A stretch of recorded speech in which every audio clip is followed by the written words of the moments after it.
House Bill 102 helps local governments get rid of a big issue that we have with electronic waste. It requires manufacturers to pay to get rid of the materials they're making.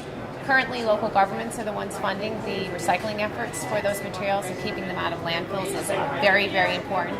They contain hazardous materials. Some are known carcinogens. The bill's passed in 23 other states. The price of those products has not gone up, so essentially Utahns are funding that program in other states. Legislation is important because it actually makes manufacturers pay to get rid of the materials they're making rather than relying on local governments to utilize tax dollars or special fees to fund that recycling. Electronic waste, from a public health standpoint, contains known carcinogens. There's concern with those materials being put in our landfills throughout the state. Some of our landfills are lined landfills, some are not.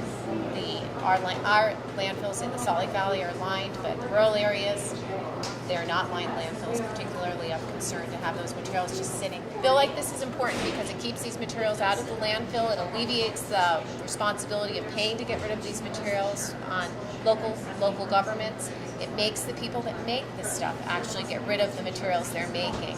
Taxpayer dollars is not a good mechanism to utilize because it doesn't tie to how much of the stuff you actually use. And many communities don't have tax dollars available to pay for these programs. It did. It failed in committee, 6-4, which I'm told is close. Hopefully the sponsor of the legislation, she is going to kind of sit down and strategize what she's going to do next. She has the option of bringing it back to that committee. She also has the option of putting it back in rules to assign it to a new committee. And then she also has the option of just bringing it to the House.